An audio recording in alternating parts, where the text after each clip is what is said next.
Good afternoon, dear children. So here I hope that you all have learned the previous chapters well.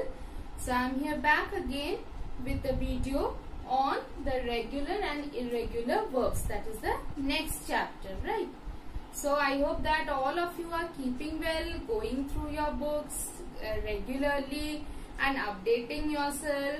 And please do that, because I know that you all are at home. Maybe you are not in a comfortable situation, but still you keep on studying slowly, but do it regularly. That is more important. Okay, so I hope that you all watch the video as well as read the books that I am explaining in these videos, and then you will see your concepts will get very clear. Okay, so now here today I will be starting with the regular and the irregular verbs. Now here today we are studying about the verbs. Now let us first understand what a verb is. Okay, so the verbs are the action words which you have learned earlier also. So whatever action you are doing, so that is known as your verbs. Okay, if you are thinking, if you are writing, if you are eating, so all those will come under your verbs. Now here let us see that how these verbs are important for us, because to frame a sentence we do need a subject and a verb. These two are very important for us. Okay, so a subject and what the subject is doing, that is required in a sentence to give us a meaning to a sentence. Now here, besides that, what does these action words give information to us? Okay, so the first one, what action or what is done by the subject or the object, that is what we try to understand in a verb. So if the subject is sleeping, so that is the action done. Okay, if the subject is thinking, that is the action done. Though we cannot see that he is thinking, but yes, that is a concept. So that he is thinking, so that is done. That is coming under your the action what the subject is doing, right? Then what is a noun? So now here it gives us that what is a noun. What is he? He is a teacher. Okay, so then what is the noun? So here it is giving the idea that what exactly is this subject. What is Anita? Anita is a housewife. So it is giving us an idea that what these subjects are. Okay. Then it also gives us the perception of a noun. So that means if he is thinking, that is the perception of a noun. It might happen today. So that is a perception, that is a thinking that we are getting, that yes, it might happen today, it might rain today. So that is a perception or the idea that we are getting about the subject.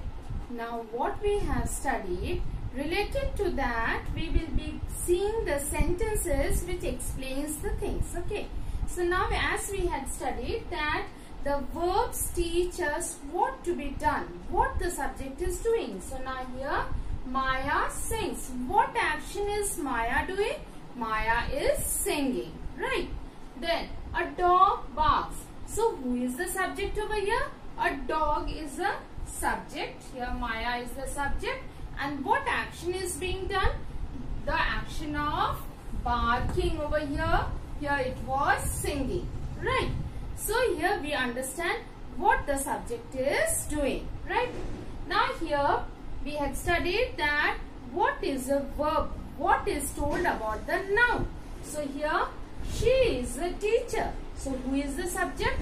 Subject is she, and who is she?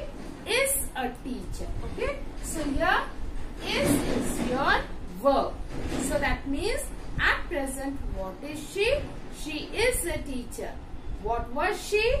She was a teacher. That was in the past. Okay. So here then again, coal is black. So what is the subject over here? The subject is coal. And coal is black. So that means what is coal? Coal is black. So here is your verb.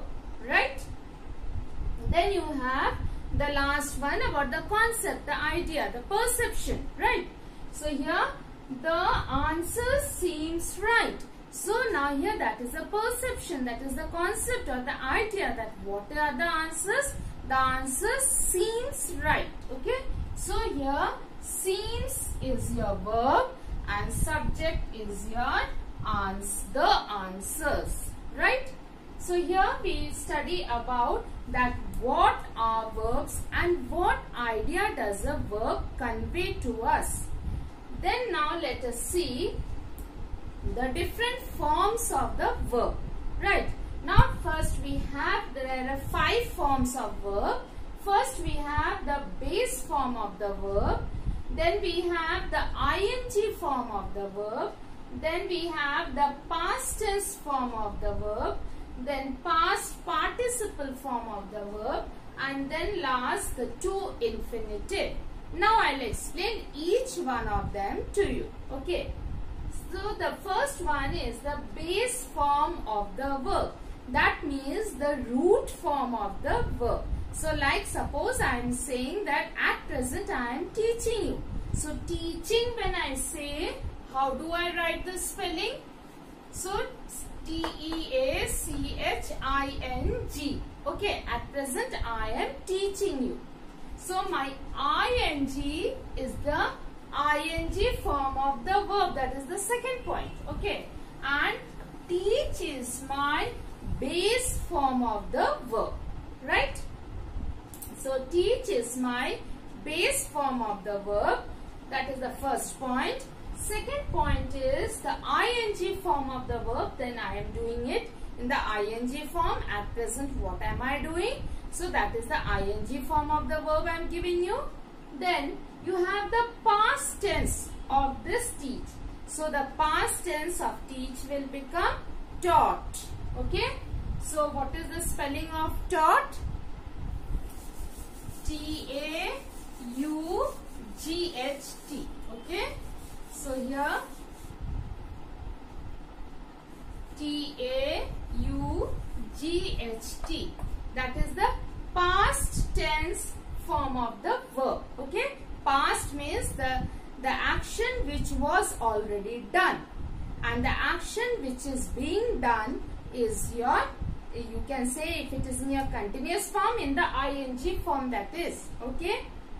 Then taught is the past form of the verb. Then you have the past participle. Now the past participle is also the past form of the verb, which is normally used for your the tenses. When we are learning, we normally use it for your future continuous also and for your perfect also. Okay, the present perfect, the past perfect, the future perfect. At that time we will be taking the help of this past participle. That is very important. Okay. So now here the past participle form of the verb will also be taught. That is the same thing. Okay. Then you have the last form of the verb, that is the to infinitive. So that means what? To a verb you add the word to. So that becomes your to infinitive. So when we are doing the participles, the to infinitive, that time we had learned this. Okay. So now the last form of the verb is the to infinitive. So I will be writing to teach. Right.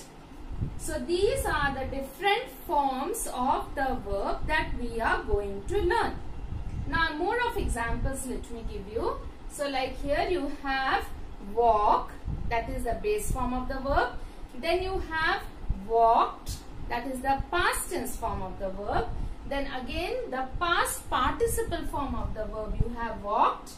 Okay. Then the ing form of the verb, that is walking. And then the to infinitive, that is to walk. Right. Then same way with the base form of the verb go, I have the past tense of it is went.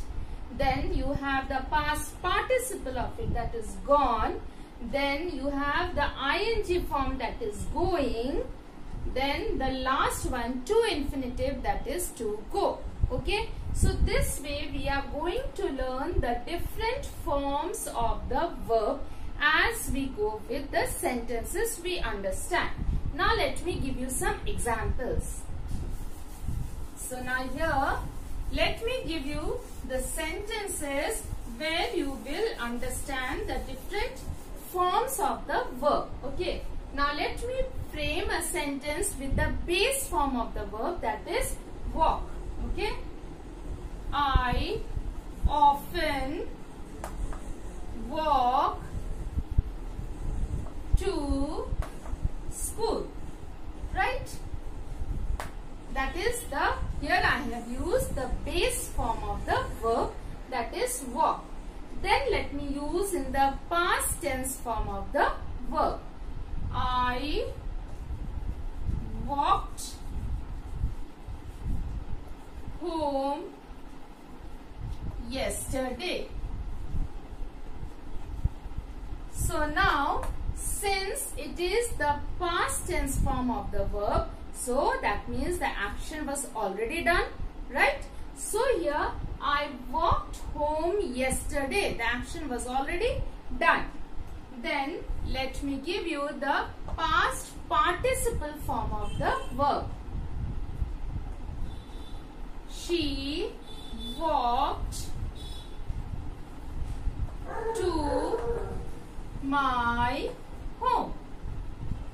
Okay. So she walked to my home. That is again the same, similar almost. So here she walked to my home. That means here I have given you the past participle form, which the action has been done. Just now the action has been done. Okay. Then walking. So she is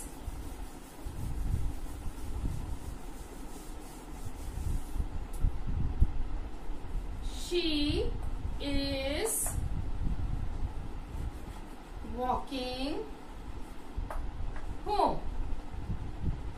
So that means since I have given you is, so the action is being taken place now. So here she is walking home. So the action is taking place now. She has been walking for a long time.